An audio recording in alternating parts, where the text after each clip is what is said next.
அனைவருக்கும் வணக்கம். This video sponsored by Buymote eShopping. Buymote eShopping application is one of the online shopping app. இப்போ இது Play Store and App Storeல அவைலபிளாக இருக்குது. நீங்கள் ஆன்லைனில் ஏதாவது ப்ராடக்ட் பர்ச்சேஸ் பண்ணணும்னு விருப்பப்பட்டீங்கன்னா இந்த ஆப்பை இன்ஸ்டால் பண்ணிக்கோங்க. இதற்கான லிங்க் என்னோட டிஸ்கிரிப்ஷனில் ஆட் பண்ணியிருக்கிறேன். Play Store and App Storeல இந்த அப்ளிகேஷன் இருக்குது. இன்ஸ்டால் பண்ணிவிட்டு உங்களுக்கு தேவையான ப்ராடக்டை இதில் பர்ச்சேஸ் பண்ணிக்கோங்க. இன்றைக்கி நம்ம பச்சை பயிரை பற்றி தான் பார்க்க போகிறோம். பச்சை பயிறு அப்படிங்கிறது என்ன அப்படின்னா, இது ஒரு தானிய வகை. அது மட்டும் இல்லாமல் இது ஒரு ஆரோக்கியமான உணவுப் பொருள். இதில் முழுமையாக நார் சத்து நிறைந்திருக்கு. இது ஒரு மருத்துவ குணங்கள் மற்றும் உடல்நல தருணங்கள் பண்டைய இந்திய மருத்துவத்தில் பெரிய பங்கு வகிக்கிறது. வாழ்க்கை நலத்திற்கும் ஆரோக்கியத்திற்கும் பச்சை பயிரின் முக்கியத்துவம். பச்சை பயிறு அப்படிங்கிறது கிரீன் கிராம். இந்தியாவில் பாரம்பரிய உணவு கலைகளில் முக்கிய இடத்தை இது பெறுகிறது. இது ஒரு சத்துள்ள உணவுப் பொருளாகவும் ஆரோக்கியமான வாழ்வில் அவசியமான ஒரு அங்கமாகவும் கருதப்படுகிறது. பச்சை பயிரின் ஆரோக்கிய நன்மைகள் இது உடலுக்கு தேவையான பல முக்கிய சத்துக்களை கொண்டுள்ளது. இதில் புரதம், இரும்பு, நார்ச்சத்து மற்றும் வைட்டமின்கள் அதிகமாக உள்ளது. உடல் சக்தியை அதிகரிக்கிறது. பச்சை பயிரில் உள்ள புரதம் மற்றும் கார்போஹைட்ரேட்கள் உடலுக்கு ஆற்றலை வழங்குகிறது. இந்த பச்சை பயிறு சர்க்கரை நிலையை கட்டுப்படுத்தும். நீர் சத்து நிறைந்த பச்சை பயிறு சர்க்கரை நோயாளிகளுக்கு மிகவும் பயனுள்ளதாக உள்ளது.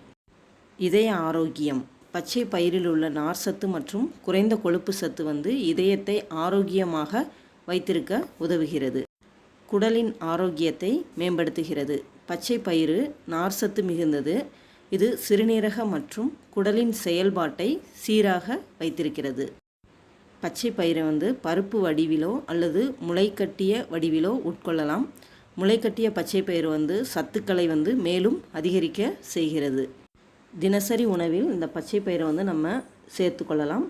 பச்சை பயிறு சாம்பார், பாயாசம் பண்டிகை நாட்களில் இது ஒரு சிறந்த ஆரோக்கியமான உணவாக எடுத்துக்கொள்ளப்படுகிறது. முளைக்கட்டிய சாலட். பச்சை பயிரை முளைக்கட்டிய பிறகு காய்கறிகளுடன் கலக்கி சாலட் செய்தும் உண்ணலாம். தினசரி உணவுகளில் இந்த பச்சை பயிரை சேர்ப்பதன் மூலம் சுறுசுறுப்பான உடல்நிலை, நோய் எதிர்ப்பு சக்தி, நீண்டகால ஆரோக்கியம் போன்றவற்றை பெறலாம். பச்சை பயிறு அப்படிங்கிறது ஒரு எளிய மருந்து. பழங்கால இந்திய மருத்துவ முறைகளில் பச்சை பயிறு பல உடல்நல கோளாறுகளை சரி செய்ய பயன்படுத்தப்பட்டிருக்கிறது. வயிற்று பிரச்சனைகளுக்கு இது தீர்வு அளிக்கிறது. சாப்பிடும்போது சீரான செரிமானத்திற்கும் வயிற்று கேள்விகளுக்கும் தீர்வாக இருக்கிறது. இது தானியங்களின் ராஜா அப்படின்னு சொல்லி அழைக்கப்படுகிறது. பச்சை பயிரின் மெல்லிய சுவை மற்றும் சத்துக்கள் குழந்தைகள் முதல் பெரியவர்கள் வரை அனைவருக்குமே பொருத்தமானது. ஆரோக்கிய உணவுக்கான தேடல்களில் பச்சை பயிறு அப்படிங்கிறது ஒரு முக்கிய இடம் பெற்றுள்ளது. இதன் உடல்நல பயன்கள், சுவையான சமையல் வழிமுறைகள் மற்றும் பாரம்பரிய உணவு பாரம்பரியத்தின் முக்கியத்துவம் இந்த உணவுப் பொருளை அனைவருக்கும் சிறந்த தேர்வாக மாற்றியுள்ளது. உங்கள் ஆரோக்கிய வாழ்விற்கு இந்த பச்சை பயிரை தினசரி உணவில் சேர்த்து சிறந்த மாற்றத்தை அனுபவிக்கலாம். தேங்க்யூ.